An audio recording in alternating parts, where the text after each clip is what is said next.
8월 영적 수련의 달을 우리가 보내면서 특별히 기독교 신앙의 단순하면서도 본질적인 그런 부분에 대해서 말씀을 나누도록 저를 인도해 주셨습니다. 그래서 두 번에 걸쳐서 지금 말씀을 드렸는데, 그 첫 번째는 우리가 왜 예수님을 믿어야 하느냐, 너무도 단순하지만 분명한 그 문제를 짚고 넘어가는 말씀을 드렸습니다. 왜 우리는 예수님을 믿어야 하는가? 여러 이유가 많이 있지만 가장 본질적이고 분명한 이유 중에 하나는 오직 예수님을 통해서만이 하나님으로부터 죄인된 우리가 의롭다 인정을 받게 되고 구원받고 천국에 입성할 수 있기 때문이다.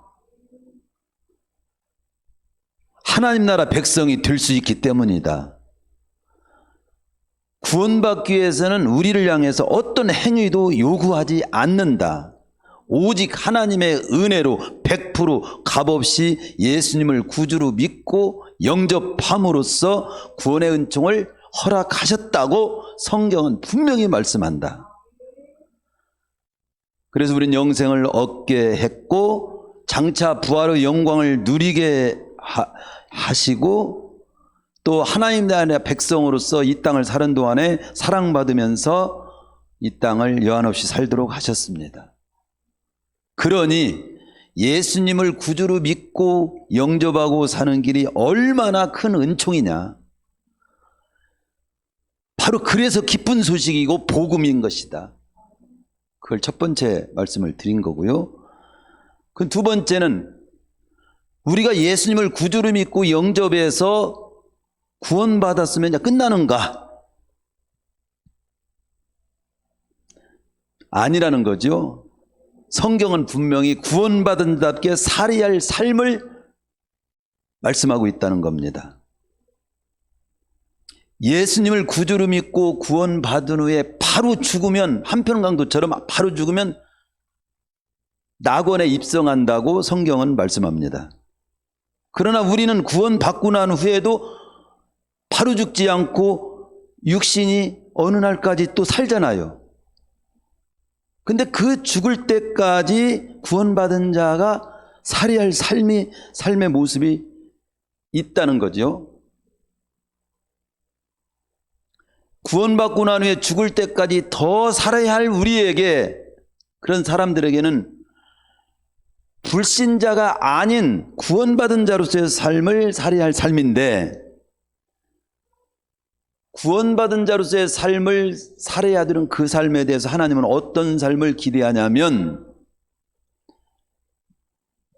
구원받은 우리를 너무도 사랑하기 때문에 육신의 남은 때를 너희들이 살 때라도 정말 구원받은 자답게 온전하게 살기를 원한다는 것이고, 하나님께 영광이 되도록 살기를 원한다는 것이고, 우리가 복 없게 사는 것이 아니라 복되게 살기를 원한다는 것이고, 계명적으로 말씀하면 하나님을 사랑하고 내 이웃을 내 몸과 같이 사랑하며 내 자신에게도 행복하게 살기를 기대하신다는 거죠.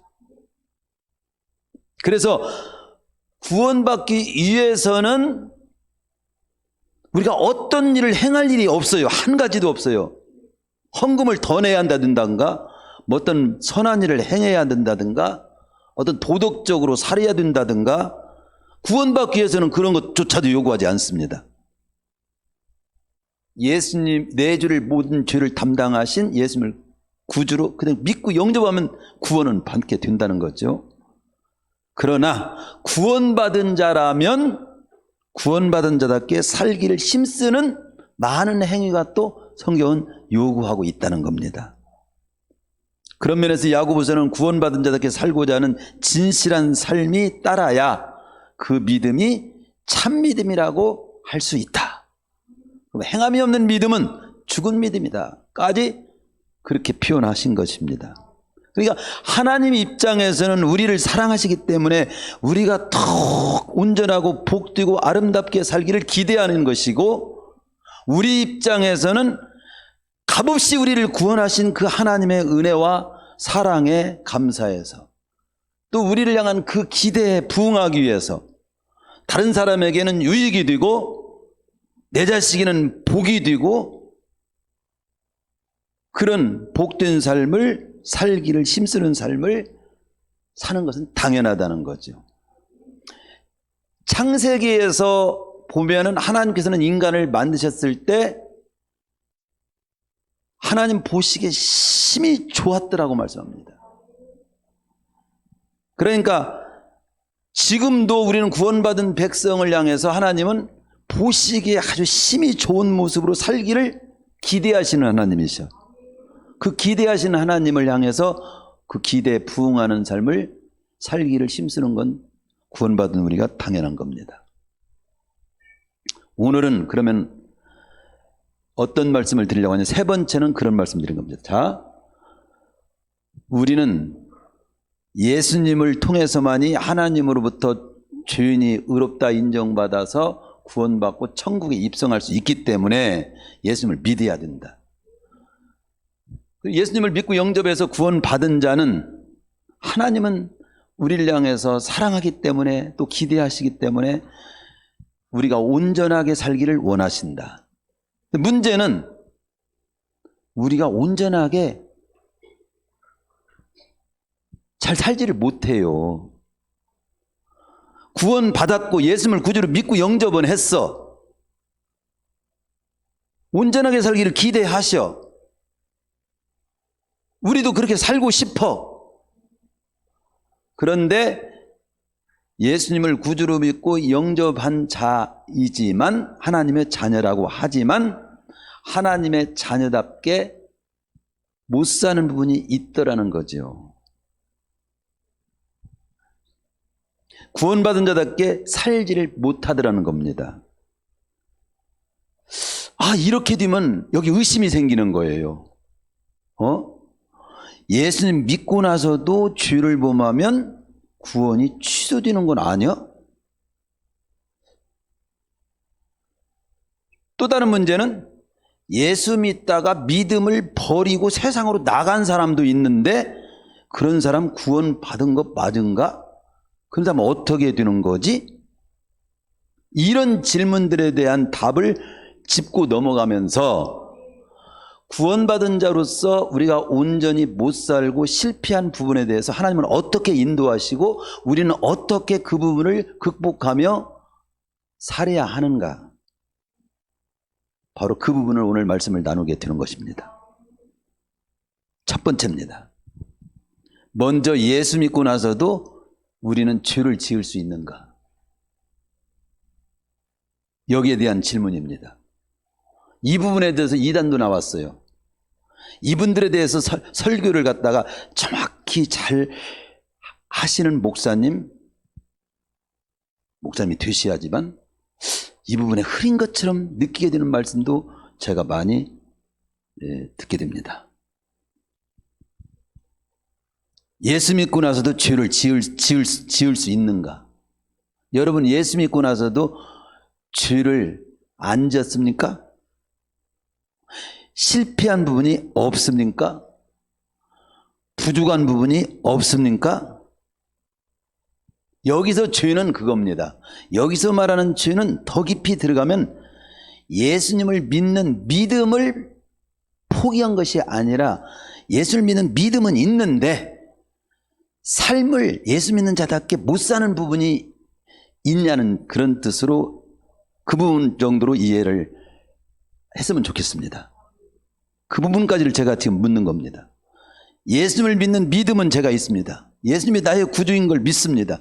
그러나 구주인 것을 믿는 자답게, 그래서 구원받은 자답게 사는 삶은 과연 온전하냐 묻는다면 나는 온전합니다. 그 삶도 온전합니다. 이렇게 여러분 말할 수 있냐는 거죠. 말할 수 없다면 이 부분을 오늘 말씀 앞에서 고민해 봐야 됩니다. 검토해 봐야 되죠. 그러나 성경은 분명히 말씀합니다. 예수 믿고 나서도 우리는 온전하지 않으며 연약하며 부족하며 즉 예수 믿는 자께 사는 삶을 제대로 못 사는 그런 죄를, 생활의 죄를 범할 수 있다. 그걸 성경은 분명히 말씀하는 거예요. 근데 예수 믿고 구원받으면 죄 문제는 다 끝났어. 이렇게 말씀합니다. 여기서 제가 죄를 말할 때 예수 믿는 자답게 살지 못한 것에 대한 죄라고 제가 말씀했어요. 예수님을 구주로 믿고 영접한 자답게 살지 못한 삶에 관한 죄를 말한다는 것을 제가 분명히 거기 짚고 넘어갑니다.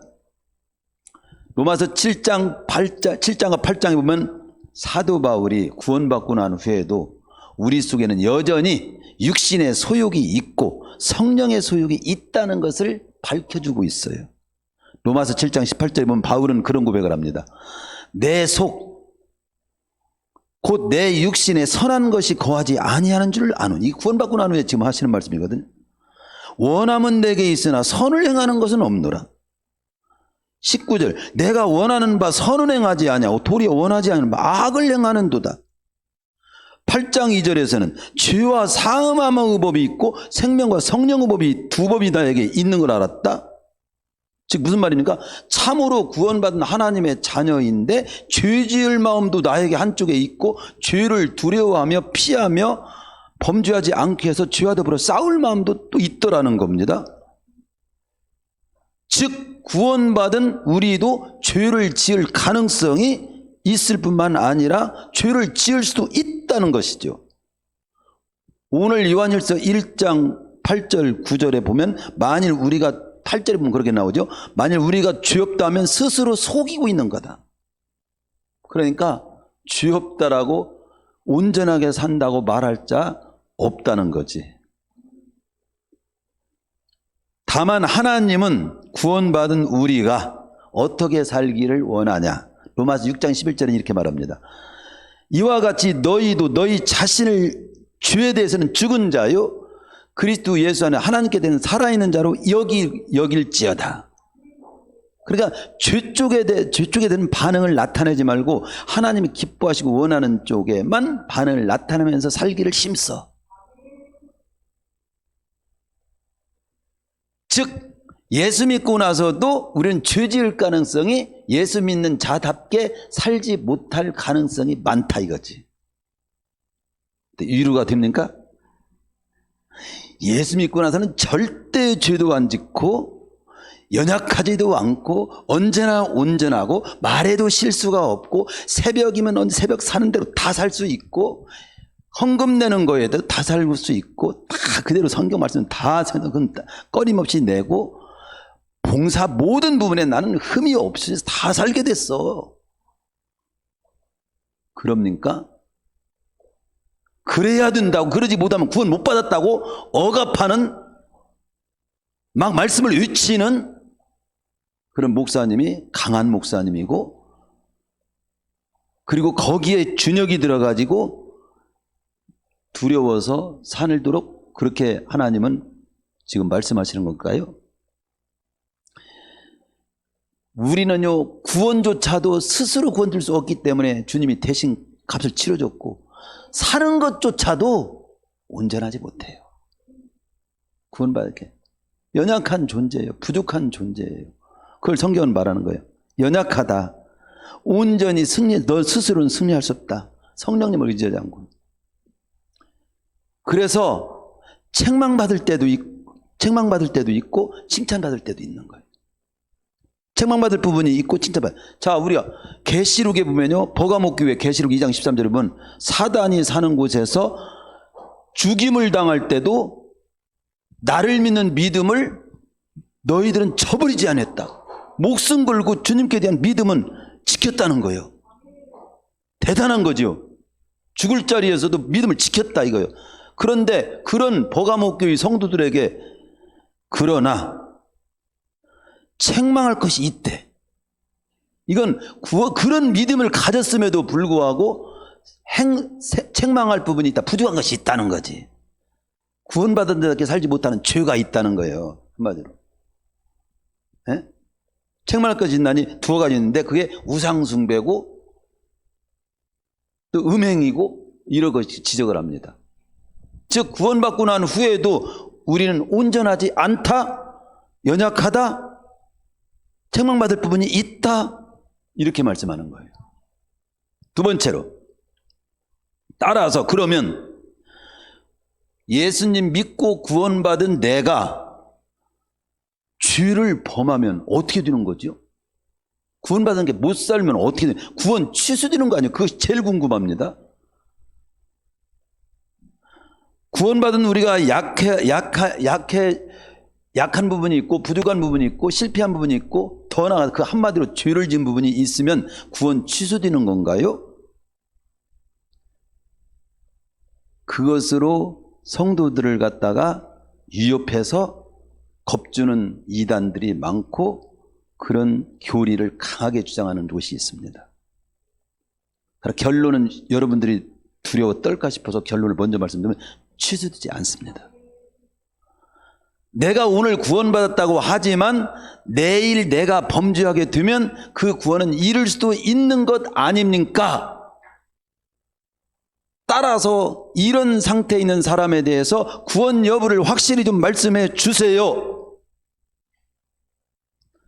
그런 사람은 구원에 대해서 장담할 수 없고 확신할 수 없지 않. 어떤 면에서는 그 부분에 좀 그 사람은 구원을 취소되지 않는다라고 말을 제가 했지만 취소가 아니라 아예 구원의 대열에 못 들어간 사람이 있을 수는 있죠. 자, 범죄하면 구원이 취소될 수 있죠. 우리가 정말로 예수 그리스도를 믿는 믿음이 진정으로 있고 구원받은 자라면 삶에서 부족한 부분이 있고 실패한 부분이 있더라도 취소되지는 않는다. 그러나 이걸 알아야 됩니다. 차이점을 알아야 돼요.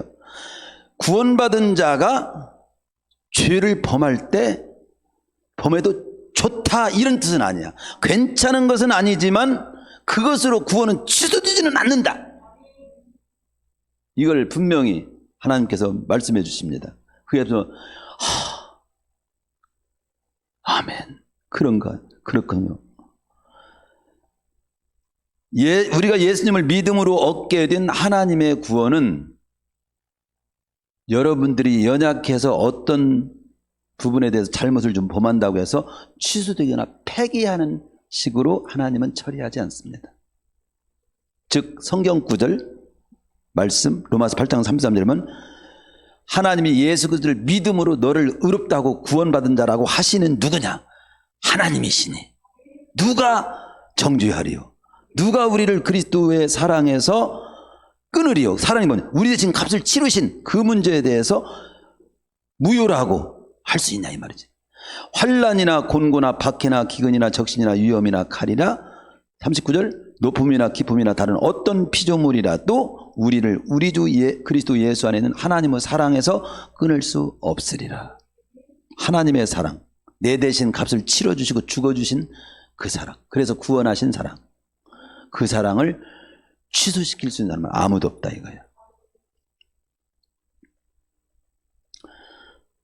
그러면 세 번째로 취소되지 않는다. 그러니까 잘 됐다. 범죄에도 구원을 잃지 않는다니 죄를 지어도 괜찮겠네요. 그런 말입니까? 이 부분을 또 잘 알아야 돼. 여기서 분명히 말씀하는 성경은 이렇게 말합니다. 구원이 취소되는 것이 아니라고, 네가 잘못하고 또 약간 삶 속에서 죄를 졌다고 해서 구원이 취소되지 않다고 해서 죄를 지어도 괜찮다는 말로 이해하면 안 돼. 그렇게 말하는 거죠. 로마서 6장 1절 그런즉 우리가 무슨 말하리요? 은혜를 더하게 하려고 죄에 거하겠느뇨? 그럴 수 없느니라. 죄에 대하여 죽은 우리가 어찌 그 가운데 더 살리요? 15절에서 은혜 아래 있으니 죄를 지으리요? 그럴 수 없느니라. 그러니까 구원이 취소되지 않는다고 해서 계속 죄를 지어도 된다는 생각을 하면 안 된다 이거예요. 이것은 진정으로 구원받은 하나님의 자녀가 지녀야 할 태도가 아니라는 겁니다. 그러면 네 번째로 넘어갑니다. 구원받은 자가 예수 믿고 구원받을 때는 우리의 행위를 어떤 것도 요구하지 않았어요. 어떤 요구도 안 했어. 정말 예수님만 믿으면 어떤 죄인이라도 다 구원을 받고 천국을 가고 영생을 얻고 하나님 나라를 유업으로 얻는다는 것은 확실합니다.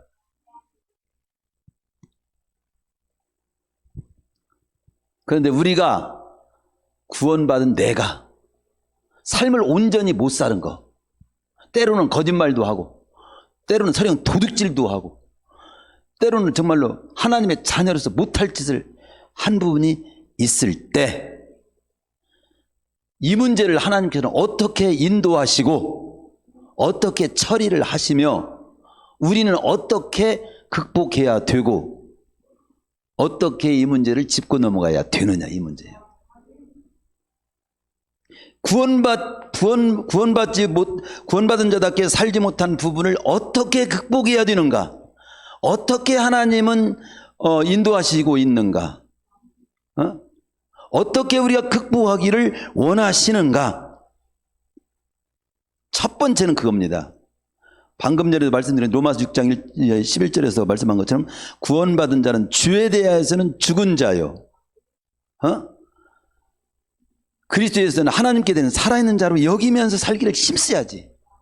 일단은 뭐예요? 내가 도둑질을 하고 싶어. 그러면 이것은 죄지, 죄. 죄지요? 죄에 대한 어때? 죽은 자예요. 죽은 자는 도둑질 할 수 있어요, 없어요? 죽은 자가 도둑질했다는 말 신문에 난 적 있어? 그러니까 죽은 자처럼 도둑질 너는 하지 말고 하나님이 기뻐하시는 쪽에만 살아있는 자로 반응하면서 살아. 그게 첫 번째 우리에게 대한 요구고 인도고요. 그러나 그럼에도 불구하고 구원받은 자가 그렇게 죄에 대해서는 죽은 자처럼 살려고 하고 하나님께서는 산자처럼 하나님 기뻐하시는 쪽은 산자처럼 여기고 내가 살으려고 했는데 어쩌다가 내가 또 실수를 했던 연약해서 그랬던 또 방황이 됐던 마음이 좀 싱숭생숭해서 그랬던 죄를 범했어. 그러면 하나님은 어떤 마음을 주시냐면 애통하는 마음을 주십니다. 우리에게 하나님은 애통하는 마음. 그래 마태복음 5장에 보면 복에 그러죠. 복이 팔복에 대해서 말씀하면서 애통하는 자는 복이 있나니 하나님의 위로를 받을 것이며 그 위로를 한다는 것은 하나님이 귀하게 보신다는 거예요. 즉 여러분 보세요. 내가 어쩌다가 연약해서 도둑질을 했고 못된 짓을 했어. 그럼 뭐예요? 마음에 양심으로 만나면 찔리는 거 있지. 또 아이고 내가 안 되는데. 예를 들어서 손에 육신으로 말하자면 손에 가시가 들어오면 손톱 밑에 가시가 들어오면 돼 안 돼? 들어도 돼? 제가 한번 나와봐. 내가 아이는 가시나무 가지를 큰 거 하다 걷다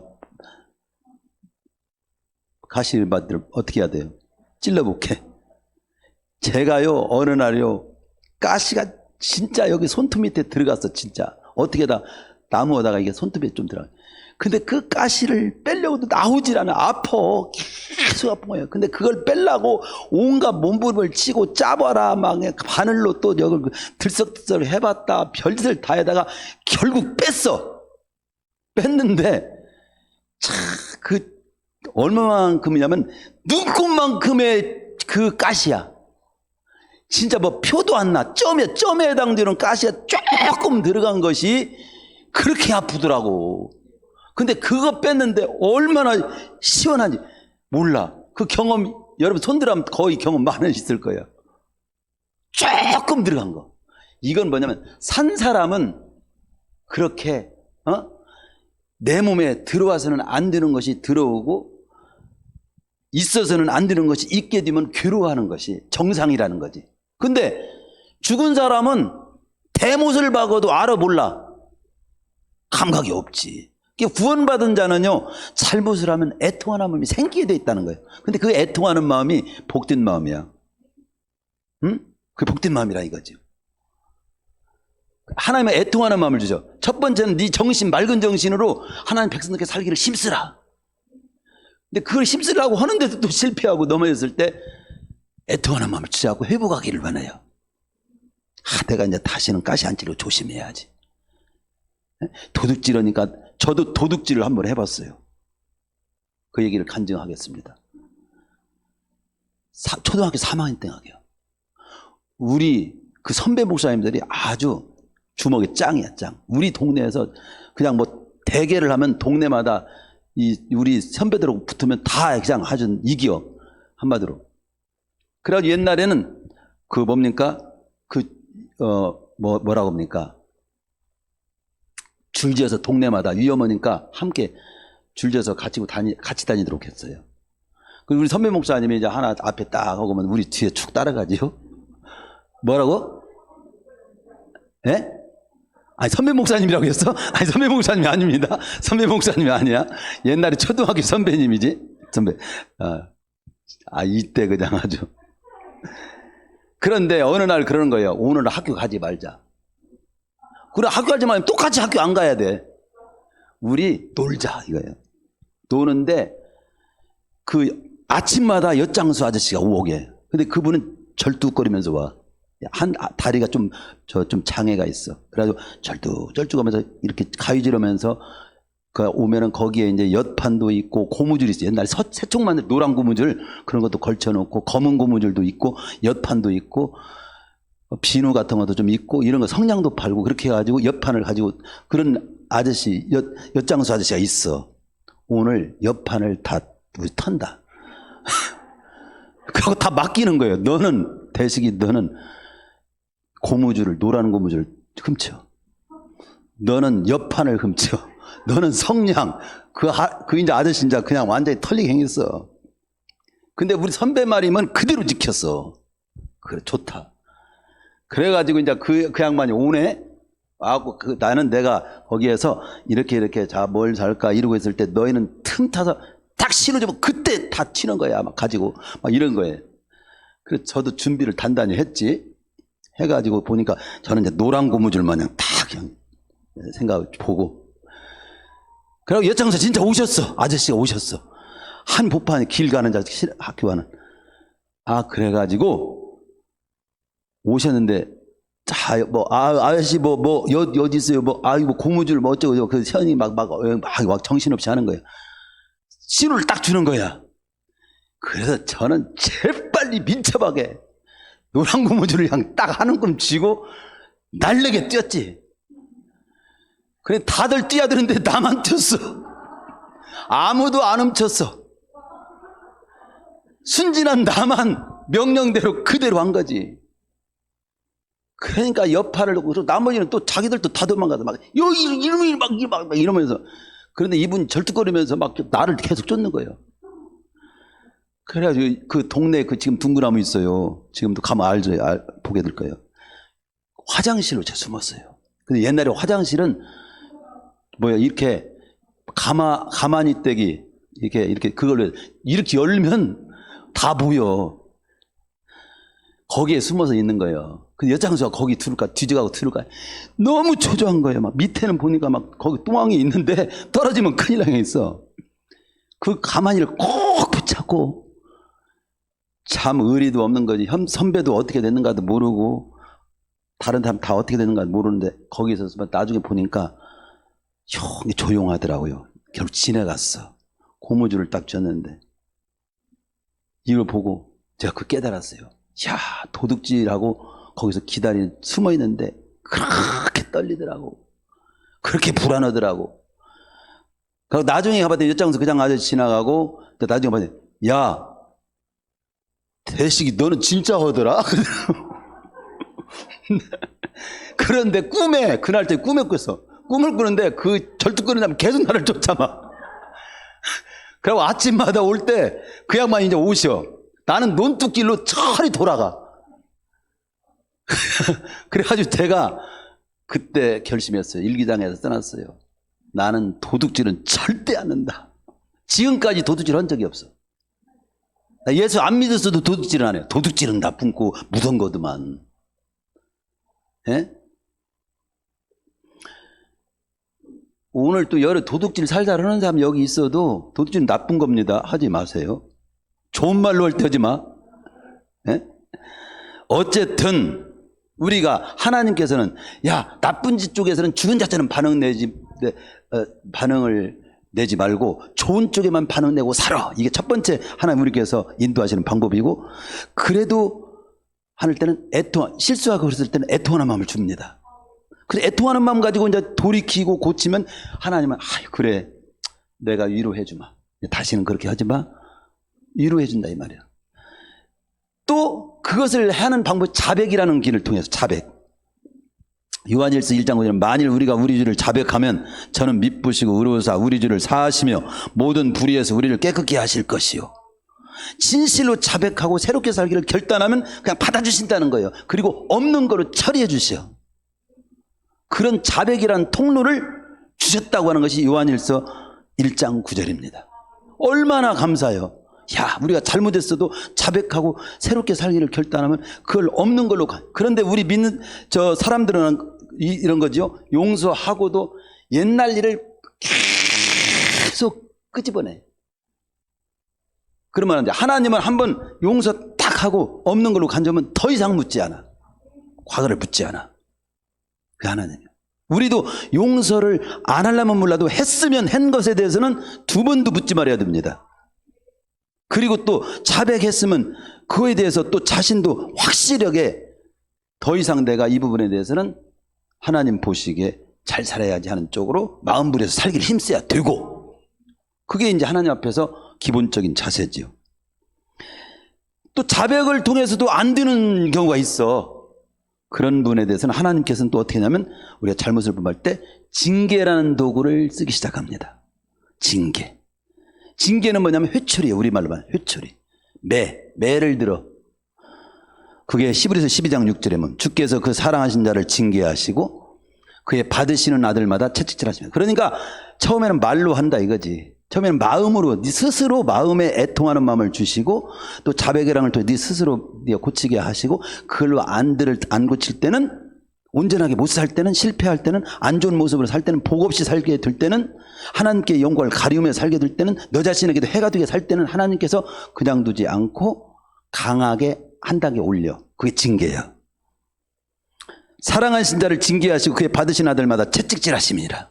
채찍질하신다는 거예요. 왜 채찍질하냐? 징계는 다 받는 것이거늘 너에게 없으면 사생자요 참 아들이야. 참 아들이기 때문에.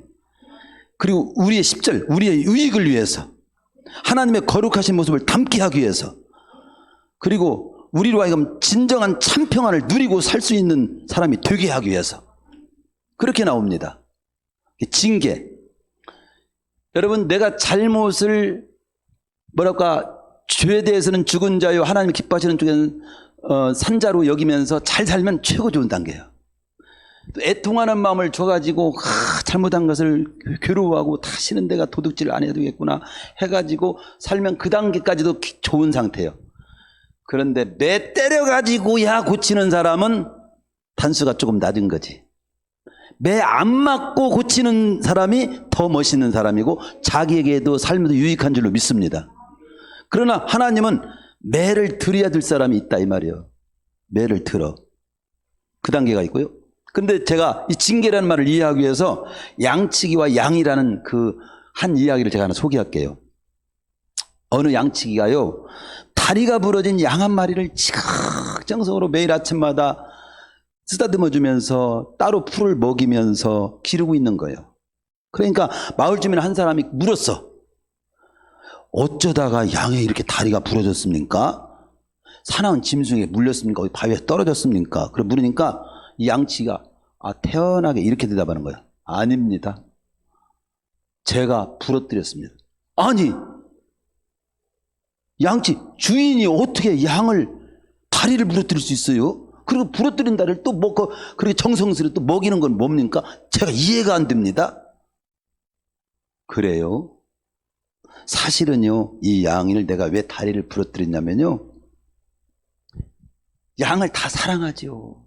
그런데 이 양은요, 자꾸만 헛된 길을 잘 가요. 자꾸만 길을 잃고 위험한 쪽을 계속 가는 성질이 있어요. 그러다 보니까 사나운 짐승에게 일이나 사자나 호랭이나 다른 짐승에게 들짐승에게 먹혀 잡힐 가능성이 너무 많은 거예요.